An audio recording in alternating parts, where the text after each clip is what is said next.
নওশাদ সিদ্দিকীর মিছিলে অভিষেক বন্দ্যোপাধ্যায়, মমতা ব্যানার্জির নামে জয়ধ্বনি উঠছে। প্রশ্ন, এরা কারা? দক্ষিণ ২৪ পরগনার বিষ্ণুপুরের বাকরাহাট বড় কাছারি মন্দির সংলগ্ন প্রায় ৮০ থেকে ৯০টি দোকানে ভয়াবহ অগ্নিকাণ্ডের ঘটনা ঘটে। আগুনে পুড়ে ছাই হয়ে যায় প্রায় ৮০ থেকে ৯০টি দোকান। সেই ঘটনাস্থল পরিদর্শন করলেন আইএসএফ বিধায়ক নওশাদ সিদ্দিকী। দোকানদারদের সাথে কথা বলেন নওশাদ সিদ্দিকী ব্যবসায়ীদের সাথে কথা বলার সময় পেছন দিক থেকে বেশ কিছু ব্যক্তি অভিষেক বন্দ্যোপাধ্যায় জিন্দাবাদ এবং মমতা বন্দ্যোপাধ্যায় জিন্দাবাদ বলে চিৎকার করতে থাকে। সেই চিৎকারকে কোনো গুরুত্ব না দিয়ে নওশাদ সিদ্দিকী তাদেরকে বলেন, আমি এখানে রাজনীতি করতে আসিনি, রাজনীতির কথা বাইরে বেরিয়ে বলবো, এবং ব্যবসায়ীদের পাশে থাকার আশ্বাস দেন নওশাদ সিদ্দিকী। ইনি ব্যবসায়ীদের নিজের ফোন নাম্বার দেন এবং তিনি বলেন জেলা শাসক এবং বিডিওর সাথে এই বিষয়ে তিনি কথা বলবেন। পাশাপাশি সমস্ত স্বেচ্ছাসেবী সংগঠনের সদস্যদের তাদের পাশে থাকার অনুরোধ বার্তা দেন নওশাদ সিদ্দিকী। ব্যুরো রিপোর্ট, দিনরাত স্টার নিউজ।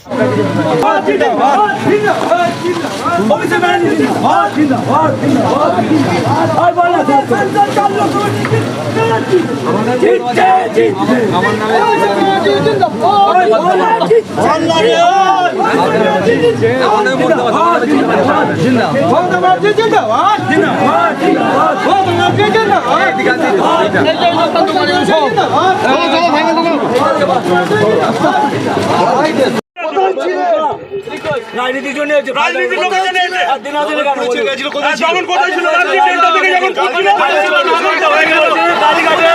কালীঘাটে বাড়িতে দেবো, আপনি বলছেন কালীঘাটে পাঠিয়ে দেবো অভিষেক ব্যানার্জিকে, আমরা জব্দ করবো অভিষেক ব্যানার্জিকে। কোথায় ছিল রাত্রিটার সময়?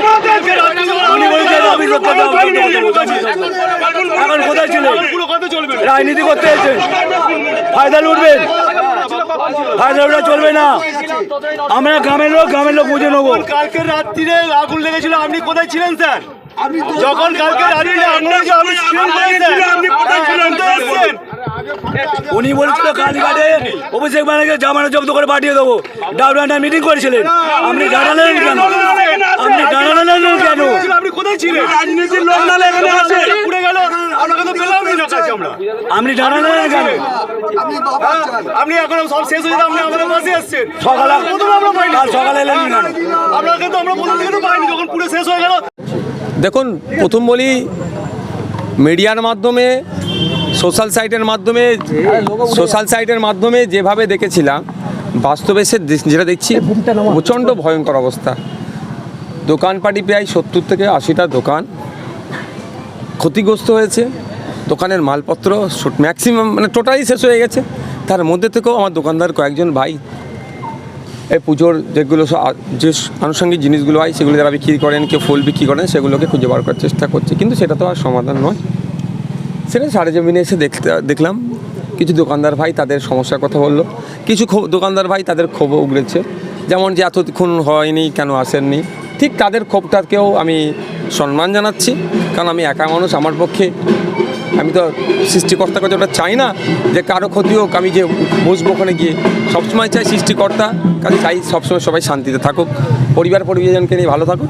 ক্ষোভও দেখিয়েছেন, ওটা আমার ক্ষোভটাকে আমি নিজের নিইনি পার্সোনালি, কারণ তাদের ক্ষোভের বহিঃপ্রকাশ হয়েছে, সেটাতে ব্যাপার না, তারা ক্ষতিগ্রস্ত হয়েছে। দেখুন, এখন এমসিসি চলছে, আমরা চাইলেই, আমরা বিরোধী দল বলুন বা শাসক যেই বলুন না কেন, আমি রাজনীতি এখানে করতে আসেন, চাইলেই আমরা কিন্তু ক্ষতিপূরণ নিজেদের পক্ষ থেকে কিছুটা হলেও দিতে পারবো না।